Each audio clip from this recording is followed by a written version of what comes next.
सरकार क्या शिप्स को पानी में उतरते तो उसका हर साल करोड़ों रुपए खर्च होते हैं गैल्वेनाइजेशन में।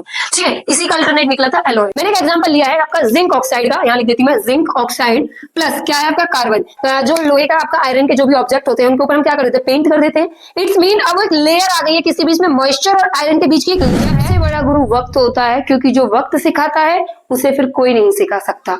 वक्त के साथ चलोगे तो वक्त तुम्हें यहां से उठा के यहां रख देगा, अगर वक्त के साथ नहीं चलोगे तो वक्त तुम्हें गिराने के लिए भी वक्त नहीं देगा। नमस्कार, राम राम, सत श्री अकाल। Welcome to our channel Rasayan fusion. This is our batch Sangram. ये संग्राम केमिस्ट्री के नाम। So my dear student, I am your mentor, your teacher, your good friend Lakshmi Dhankar. Today is the last topic of the chapter 1 chemical equation and reaction। इस chapter के last topics में हमने छोटी छोटी terms को लिया है जो एमसीक्यूज में, रिएक्शंस में, एक नंबर के क्वेश्चंस में पूछी जाती हैं और जो जिनका समझना आपके लिए बहुत ही ज्यादा इंपॉर्टेंट है। सबसे पहले कोरोजन। कोरोजन का मतलब होता है किसी भी चीज का गलना, कोरोड होना। ठीक है, कोरोजन सबसे ज्यादा क्या होता है, जंग लगना। ठीक है, अब आयरन है, जो आयरन क्या हो जाता है, कोरोड हो जाता है, गल जाता है। क्यों? क्योंकि आयरन रिएक्ट करता है किसके साथ, मॉइस्चर के साथ। ठीक है, तो कोरोजन का यहाँ पर आपका कोरोजन को लेकर कोई स्पेसिफाइड इक्वेशन नहीं है, आपको जस्ट उसे समझना है कि कोरोजन होता क्या है, किसी भी चीज का गलना। मॉइस्चर के साथ जब कोई चीज रिएक्ट करती है, किसके साथ, मॉइस्चर के साथ जब कोई चीज रिएक्ट करती है तो वो क्या हो जाती है, कोरोड। क्या हो जाती है, कोरोड। और कोरोड मतलब है किसी भी चीज का गल जाना। ठीक है, अब इसके गलने के बाद इसके होते हैं प्रिवेंशन, जो मोस्टली आपसे पूछे जाते हैं पेपर के अंदर कि प्रिवेंशन क्या है आपके इसके। तो सबसे इंपॉर्टेंट प्रिवेंशन होता है इसका गैल्वेनाइजेशन। क्या होता है, गैल्वेनाइजेशन। ठीक है, जो आपका गैल्वेनाइजेशन है वो क्या है बेटा, चीजों को प्लेटिंग करना। क्या होता है, प्लेटिंग। फॉर एग्जाम्पल जो लोहे का आपका आयरन के जो भी ऑब्जेक्ट होते हैं उनके ऊपर हम क्या कर देते हैं, पेंट कर देते हैं। इट्स मीन अब एक लेयर आ गई है किसके बीच में, मॉइस्चर और आयरन के बीच की एक लेयर है, जिस पर अगर मॉइस्चर आएगा तो उस लेयर पाएगा, उस लेयर से नीचे नहीं जा पाएगा। ठीक है, अगर वो उससे नीचे चला गया तो वो आयरन के साथ रिएक्ट करेगा। लेकिन आपको करना क्या है, जब आप गैल्वेनाइजेशन कर देते हो किसी चीज के ऊपर, किसी भी चीज की प्लेटिंग कर दो, चाहे इलेक्ट्रोप्लेटिंग हो, चाहे वो क्या किसका काम करती है, प्रोटेक्शन का। ठीक है, तो जो ये प्रोटेक्शन है ना, ये चीज क्या करती है, उस कोरोजन से उस ऑब्जेक्ट को बचाती है जो कोरोड होते हैं। और इस पे करोड़ों रुपए सरकार हमारा खर्च करती है। क्या, लोहे के जो हमारे जो शिप होते हैं वो किसके बने होते हैं, आयरन के, और वो लगातार पानी के टच में रहते हैं। गैल्वेनाइजेशन आफ्टर सम टाइम आपको रिपीट करनी पड़ती है, तो रिपीट करो। जैसे जंग से बचाने के लिए हर साल अपने जो जिनके घरों में गाटर पत्थर होता है, ग्रिल होती है, उनपे हम क्या करते हैं, पेंट करते हैं। ठीक है, तो वो क्या है, प्रोटेक्शन है, किससे, मॉइस्चर से। अब सरकार क्या शिप्स को जैसे पानी में उतरते हैं तो उसके हर साल करोड़ों रुपए खर्च होते हैं गैल्वेनाइजेशन में।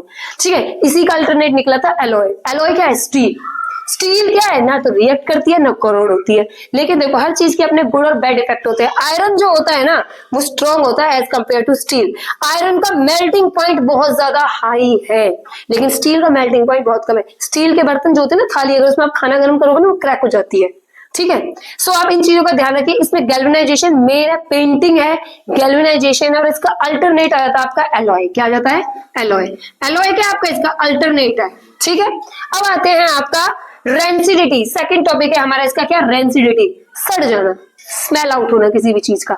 स्मेल आउट हो रही है, ब्रेड है, ब्रेड पे मोल्स रहती है, ब्रेड मोल्स जिन्हें हम कहते हैं, फफूंदी लग जाती है, स्मेल होने लगती है, बासा हो जाना। अगर मैं लोकल लैंग्वेज में कहूँ तो बासा हो जाना, चीजों के अंदर बदबू आने लगना, सड़ जाती है गर्मियों के अंदर, क्या हो जाती है, रेंसिड हो जाती है। तो बच्चे कहते हैं मैम रेंसिडिटी ज्यादा कब होती है, ऑयली चीजें होती है। ठीक है, जिसके अंदर ड्राइनेस है। ठीक है, सूखी चीज तो क्या ही सड़ेगी भाई, ईंट को कभी सड़ते हुए देखा, लेकिन हम मिट्टी के ऊपर काई जमती देखी है।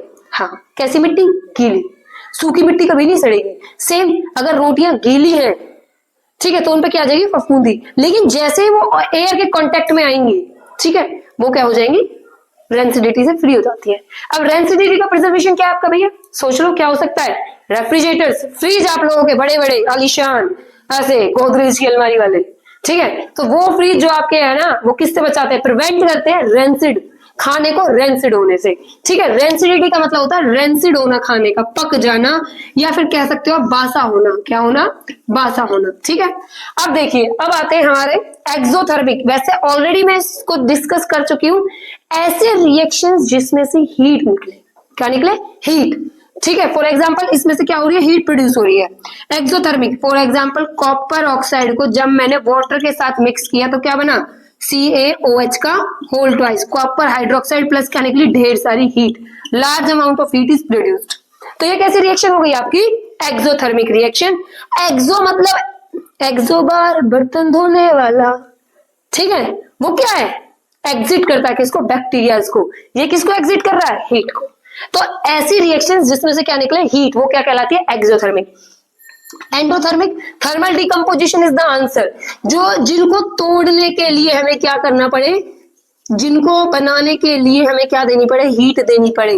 वो कैसी रिएक्शंस होती है? हमारी थर्मल डिकम्पोजिशंस। कैसी रिएक्शन होती है? थर्मल, जिनमें आपको हीट देनी पड़े। फॉर एग्जाम्पल कॉम्बिनेशन के लिए, कंबाइन के लिए H2+O2, ठीक है, इनको आप कंबाइन करोगे वाटर बनेगा, तो इनमें क्या आपको हीट देनी पड़ती है, ठीक है।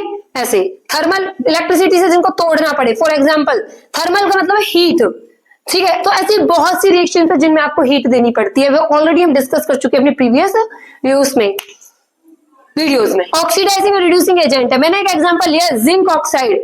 मैंने एक एग्जांपल लिया है आपका जिंक ऑक्साइड का, यहां लिख देती हूं मैं, जिंक ऑक्साइड प्लस क्या है आपका? कार्बन। देन क्या बन गया? Zinc plus CO2। क्या बन गया? जिंक प्लस CO2, या फिर CO2 नहीं, हम सिंपल ऐसा विदाउट बैलेंसिंग रख देते हैं, CO, कार्बन मोनोऑक्साइड, ठीक है। अब इसमें क्या है? इसमें क्या दिख रहा है आप लोगों को? बताओ मुझे। इसमें मैं दो चीजें फाइंड आउट करनी है। देखो, एक तो मैंने आपको बता दिया यहाँ क्या हो रहा है? रिडक्शन, और यहाँ क्या हो रहा है आपका? ऑक्सीडेशन। ये क्या आपका? रिडक्शन, और ये क्या है आपका? ऑक्सीडेशन, ठीक है। अब देखो, ऑक्सीडाइजिंग एजेंट वो होते हैं जो हमारे क्या करते हैं? गेन करते हैं। मतलब जैसे कि कार्बन ने क्या किया? गेन किया। तो यहाँ पर ऑक्सीडाइजिंग एजेंट क्या होगा? कार्बन, क्योंकि कार्बन ने क्या गेन किया है? ऑक्सीजन।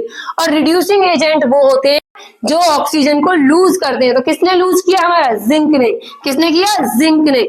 जिंक ऑक्साइड हमारा क्या हो गया? ऑक्सीडाइज रिड्यूसिंग एजेंट, ठीक है। सो माय डियर स्टूडेंट, यहाँ पर आपका चैप्टर कंप्लीट होता है। आपको कोई भी डाउट हो, कैसा भी हो, तो आप हमें कमेंट बॉक्स में डाल सकते हैं अपने डाउट्स। इस सैटरडे को हम लाइव आ रहे हैं आपके इसी चैप्टर के चैप्टर 1 के क्वेश्चन आंसर लेके। कौन से question answer? Previous year most important questions जो बोर्ड में आ सकते हैं और जो आ चुके हैं। सो देखते रहिए, समझते रहिए और हंसते रहिए। I am your mentor, your teacher, your good friend Lakshmi Dhankar. Like and subscribe.